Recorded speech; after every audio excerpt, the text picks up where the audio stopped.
Gosto muito do que estás a ouvir. A propósito, desculpa lá estar a interromper, mas já és cliente Iberdrola? Como não? Então tens de ouvir antes isto. Quem fica na Iberdrola ganha mais. Descontos, vantagens, ofertas e só por aderir ganha 100 euros. Se a poupança e a energia verde também são música para os teus ouvidos, liga 800 500 500. Iberdrola. 6 horas.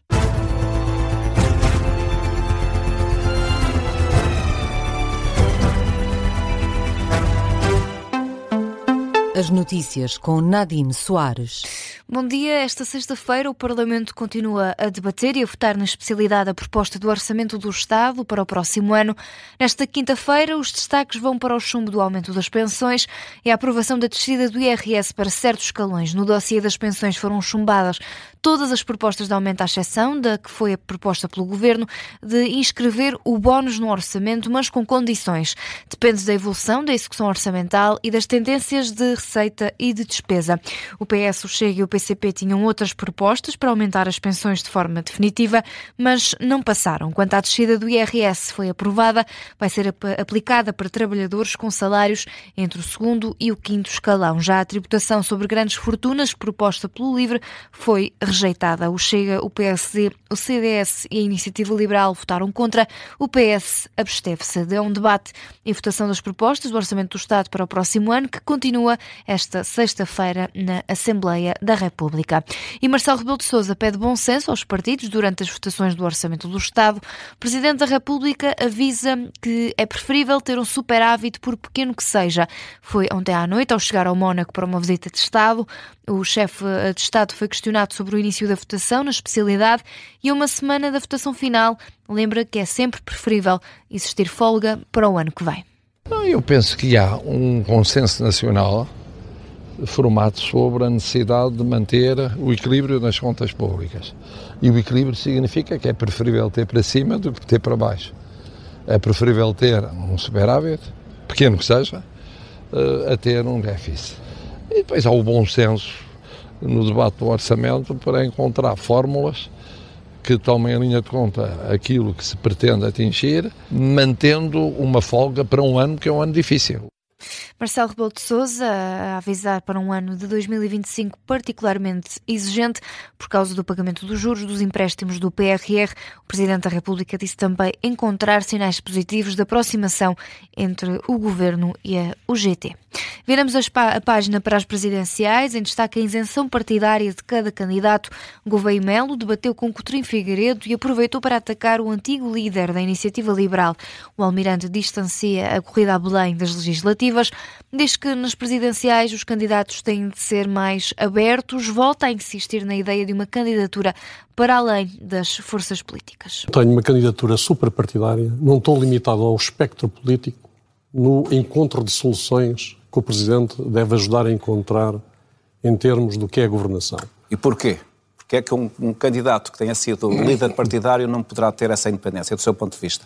Porque, naturalmente, tem um conjunto de ligações anteriores que o condicionam não só em termos ideológicos, como até em termos de conhecimentos, de interesses partilhados, de vida partilhada, e não parece que seja bom para a democracia. Em resposta, João Coutinho Figueiredo aponta o dedo a elementos associados a José Sócrates e que fazem parte da candidatura de Gouveia Melo.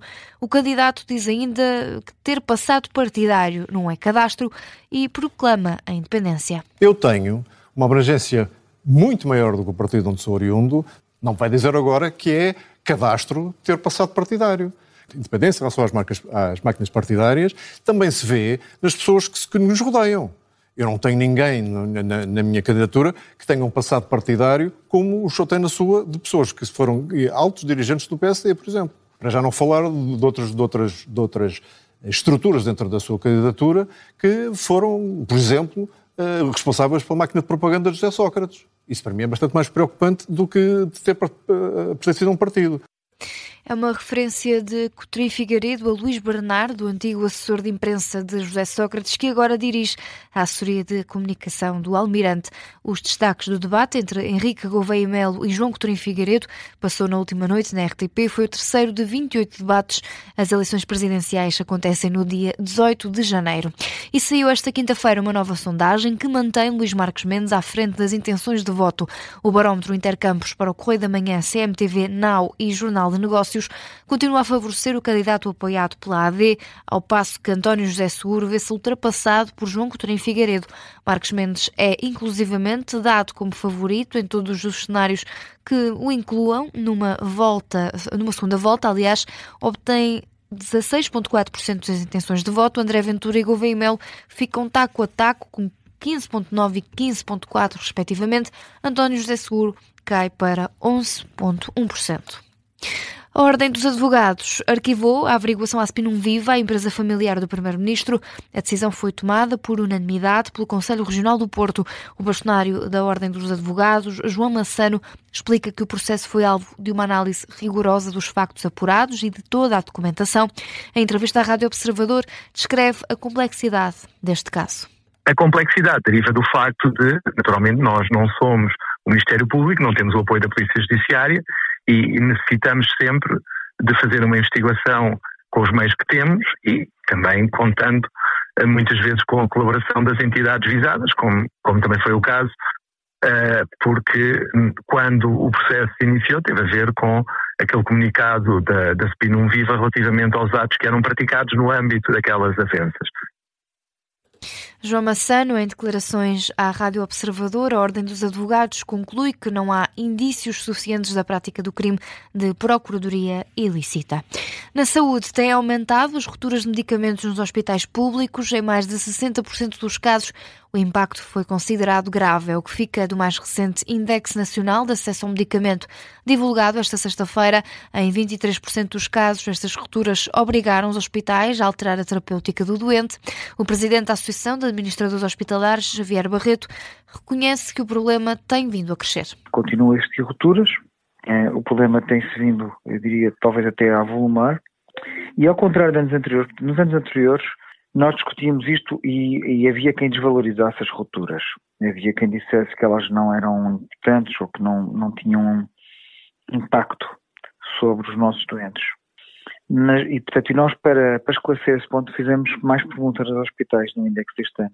E perguntamos se o impacto era grave ou não, e 61% dos hospitais dizem-nos que sim, e 23% dos hospitais afirmam que foi necessário, em função de uma ruptura, foi necessário alterar a terapêutica de um doente. Xavier Barreto, em entrevista à agência Lusa, diz que esta situação tem de servir como alerta para o Governo, atenta na importância de se conhecer as razões por trás destas rupturas de medicamentos. De acordo com o Infarmed, entre janeiro e setembro, a despesa com medicamentos cresceu quase 15%, foram mais 257 milhões de euros nos hospitais e outros 160 milhões em regime ambulatório. Na atualidade internacional, António Costa acredita que o impasse relativo ao financiamento da Ucrânia vai ser desbloqueado pela União Europeia já no próximo mês. É uma convicção do presidente do Conselho Europeu, que deu uma entrevista esta noite à CNN Portugal. António Costa explica as possibilidades relativas às soluções de paz apresentadas para Kiev. Confiante, o líder do Conselho Europeu lembra a decisão tomada no mês passado. Em outubro nós tomamos a decisão política fundamental, que foi a decisão política de assegurar o financiamento das necessidades da Ucrânia, inclusive as necessidades militares da Ucrânia, para os próximos 2 anos. Naquelas 3 propostas que foram apresentadas, se adotamos uma, a combinação de algumas delas ou a sequência. Mas portanto está confiante, depreendo das suas palavras, que em dezembro teremos... Estou muito confiante que em dezembro teremos uma decisão final sobre esta matéria. António Costa, que deixou ainda elogios a Kiev, considera que, apesar da situação de conflito, os mecanismos de combate à corrupção estão a funcionar no país. Ainda na atualidade internacional, Volodymyr Zelensky apela a uma união contra Moscovo. O presidente ucraniano reuniu-se hoje com representantes norte-americanos para analisar propostas para o fim da guerra. Sublinhou que a Ucrânia procura uma paz real, digna e que respeite a independência e soberania do país. Acrescentou o chefe de Estado que a prioridade é manter um processo diplomático construtivo com os Estados Unidos e com os parceiros internacionais. No conflito do Médio Oriente, Israel só vai abrir a passagem de Rafah quando todos os reféns forem devolvidos. É o que garante o primeiro-ministro israelita em entrevista ao canal Abu Ali Express. Netanyahu revela que o processo de devolução de todos os reféns está quase concluído. Só depois disso é que Israel vai abrir a passagem de Rafah. Sublinho que Rafah faz fronteira entre a faixa de Gaza e o Egito. Nesta entrevista, o líder do governo israelita deixa também um recado ao Egito, dizendo que, quando a passagem for reaberta, ficará muito feliz em ver o Egito permitir que qualquer habitante de Gaza que queira sair tenha a oportunidade de o fazer, e acrescenta que o plano de 20 pontos proposto pelos Estados Unidos para Gaza prevê essa possibilidade, sem que isso signifique a expulsão de qualquer habitante de Gaza. É com a atualidade internacional que encerramos este jornal. A informação está de volta às 6h30, mas para já fique com a conferência de imprensa já a seguir.